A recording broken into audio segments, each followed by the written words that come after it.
Ayon mga kababayan, Luzon, Visayas, and Republic of Mindanao, Province of China ni Digong ang Davao City. Mga kababayan, kakapasok lang na balita, ang PAOK or isang ahensya na nangunguna sa pag-imbestiga sa Pogo sa Pilipinas ay tukoy na kung saan ang lokasyon ni Baklang Barney, ni Baklang Roque, ni Harry Roque, dating spokesperson Harry Roque. Tukoy na ng PAO kung saan. Ako po, Harry Roque, lilipat ka na naman ngayon ng panibagong destinasyon. Your next destination is Romania. Kasi tapos ka na dyan sa Dubai, di ba? O, baka lilipat ka na naman ngayon ng Romania. At ito po mga kababayan, kakapasok lang na balita. Bago ko po i-play ang video natin, nais ko lang po kayong yayain na huwag kalimutan mag-like, mag-share at mag-subscribe at i-follow ako sa aking Facebook page, TikTok account, and dito sa ating YouTube channel sa mga hindi pa nakapag-subscribe. So, ito po mga kababayan, i-play ko po yung video na kung saan hindi po ito fake news. Hindi po tayo nag-e-edit at hindi po tayo gumagawa-gawa ng kwento. Ang Baklang Barney, tukoy na kung saan siya nagtago sa kanyang lungga. Naku, baka kasama niya si Shrek at si Fiona. Eto na mga kababayan, pakinggan nyo po. Tukoy na ng Presidential Anti-Organized Crime Commission ang kinaroroonan ni Attorney Harry Roque na pinaniniwalaang nagtatago na sa ibang bansa upang makaiwas sa investigasyon ng Quad Committee. Nako, mga kababayan, narinig nyo naman po yung balita. Tukoy na ng PAOK na kung saan ang lungga ni Barney. Alam niyo mga kababayan, sa mga hindi po nakakaalam, bakit nga ba na wanted itong si Baklang Barney? Ganito po kasi mga kababayan, according po sa ating pananaliksik at according po sa ating pagpapanood sa mga balita na hindi fake news at hindi gawa-gawa, ay, ganito po yan. Si Harry Roque po ay sangkot po sa Pogo. Alam po natin kung ano ibig sabihin ng Pogo. Yun po yung mga nagtutorture, pag hindi ka kumota, nang i-scam, tapos nagpapalaro, no? Yung may mga gaming katulad ng scatter, katulad ng online sabong, tapos maraming pamilya ang nasira dahil doon sa illegal na Pogo sa China, ginawang legal ni Duterte kasi 2 billion a month ba naman ang binibigay.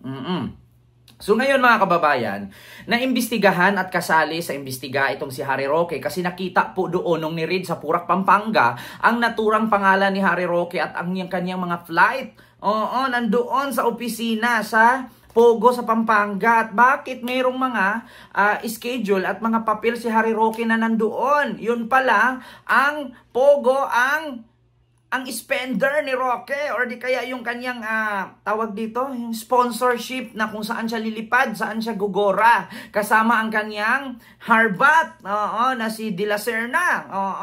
Binadgetan ata siya ng Pogo. At ngayon mga kababayan, isa pa sa sangkot ni Harry Roque, merong isang Pogo, miyembro ng Pogo, yung Chinese at ibang nationality na nakatira sa naturang bahay na nakapangalan kay Harry Roque at pilit itong itinatanggi ni Harry Roque sa Quad Committee hearing na hindi daw sa kanya ang bahay pero nakapangalan sa kanya at doon nagbayad sa kanya yung naturang mga foreigner na sangkot sa Pogo.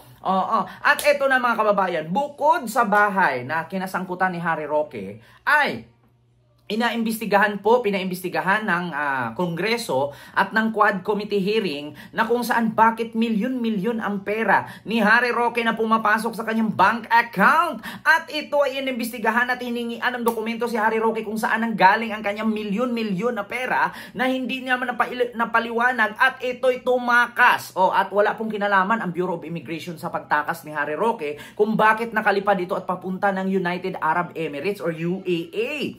Ngayon mga kababayan, tukoy na po ng PAO kung saan si Harry Roque, no? At ito nga ay aarestuhin. Bukod sa hindi pagsumite ni Harry Roque ng dokumento na hinihingi ng Congress para ipaliwanag niya kung saan ang galing ang kanyang yaman, tumakas ito kasamang asawa. Nako po mga kababayan, eto na, panoorin niyo. Organization ng Philippine Offshore Gaming Operator. Sa press briefing sa Malacanang, sinabi ni PAOK spokesperson Dr. Winston Casio na meron na silang intelligence report sa kinaroroonan ni Roque, subalit hindi pa maaaring ihayag sa ngayon. Meron anyang counterpart ang PAOK na nagbibigay ng impormasyon sa kinaroroonan ng dating presidential spokesman at isusumiti nila ang kanilang impormasyon sa tamang ahensya at sa tamang pagkakataon. Nako mga kababayan, meron na meron ng informasyon or tukoy na ang location ni Harry Roque. Ngayon mga kababayan, asaan na yung ipapakulong ko kayo? Mga kababayan, kakayanin ko ito. Lalaban ako. Ako si Baklang Barney. Sabi ni Roque, nako, ilabas mo yung tapang mo, Harry Roque. Kung talagang matapang ka, animal ka, pisingyawa ka, demonyo ka. Kayo nagpakasasa sa magandang buhay at sa milyon-milyon hagang pera, pero napakaraming Pilipinong tinutorture pag hindi kumuta sa pang-i-scam dahil sa pogo na yan. Ginagawa ninyong legal ang illegal sa China. Binaba na nga yan sa China kasi illegal. Tapos ginawa niyong legal dito sa Pilipinas. Basta lang binibenta niyo yung mga dignidad, binibenta ninyo yung kapwa Pilipino, basta lang yumaman kayo, mga hayop kayo. Ngayon, pananagutan ninyo at makulong kay habang buhay at bartulinahin kahit kuryentehin. No? Itali yung titi ninyo sa lubid na nakatiwarik, mga buisit kayo, mga hayop kayo. Ito, continue. Si Roque ay iniuugnay sa Pogo Hub sa Pampanga kasunod ng investigasyon sa Quad Committee ng Kamara. Ronnie Ramos sa Banda. Kita nyo naman yan. Tukoy na po si Baklang Roque. So ito na mga kababayan. Actually mga kababayan, hindi talaga ako naaawa sa mga ganitong tao. Bakit? Daig pa nila yung mga kriminal. Daig pa nila yung nananaksak ng tao na walang kasalanan. At daig pa nila yung nagpakulam. Binenta na nila ang kanilang kaluluwa para lang kapalit sa milyon-milyong pera. Hindi ba kayo naaawa, Harry Roque at mga kasamahan ni Harry Roque? Hindi ba kayo naaawa sa mga Pilipino na pinapaslang, tinutorture pag hindi kumuta? Pero kayo pinagbibenta ninyo yung mga dignidad dahil lang sa milyon-milyong halaga? Hindi ba kayo nahihiya sa mga ginagawa niyo tapos magtatago kayo ngayon? O ngayon, kung talagang ang pinaglalaban ninyo ay nasa katarungan at katotohanan at wala kayong ginawang masama, bakit kayo nagtatago sa batas? Bakit tinatakbuhan niyo ang batas at kung saan bansa kayo lumilipad? Di ba? Kung talagang tama ang inyong pinaglalaban, bakit nyo pinagtataguan ang gobyerno? Bakit hindi kayo sumuko, hindi kayo mag-surrender? Kung talagang tama ang pinaglalaban ninyo at wala kayong ginawang kabulastugan. Ngayon, tanungin ko sa inyo, mga butang inang DDS. Ngayon ninyo sabihin na mabait ang administrasyon ni Duterte. Tingnan nyo si Harry Roque, nagtatago dahil sangkot sa illegal na pogo. Milyon-milyong pera ang tinanggap niya kapalit ang buhay ng Pilipino na binibenta nila doon, gawin nilang worker. Pag hindi kumuta sa pang-i-scam, tinutorture, pinapatay, sinusugatan. Diba? Binabartulina, kinikrimit, hindi alam ng pamilya kung saan napunta ang katawan ng kanilang anak or kanilang asawa or kanilang pamangkin or apo o kadugo.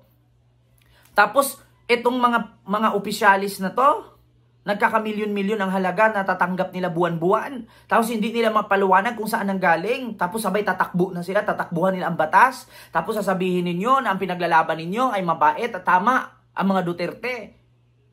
Alam mo, sa totoo lang, kayo, ito mga DDS I will tell you frankly. Si Harry Roque ang number 1 na nakasira kay Duterte. Bakit? Kung si Duterte hindi o walang kinalaman sa Pogo, pumirma lamang siya at ginawang legal. Pero si Harry Roque ang yumayaman sa Pogo. So, tell me who your friends are and I will tell you who you are. So, kung hindi man kasali si Duterte, pero kaibigan ni Duterte si Harry Roque, dawit pa rin si Duterte. Kung ang kaibigan mo apat adik, ikaw hindi adik, bakit ka nakapagkaibigan sa mga adik? So, adik ka na rin. Ganun yan. Di ba? Tell me who your friends are and I will tell you who you are. Kaibigan ni Roque. Si Duterte, magnanakaw si Roque. So sa ano si Duterte? Ganun lang naman yan, magkakasama lang naman yan sila. Kapag kaibigan mo adik ka na rin. Kapag kaibigan mo magnanakaw ka na rin. Bakit? Wala namang kaibigan na, wala namang adik na makipag-ibigan sa hindi adik. Di ba?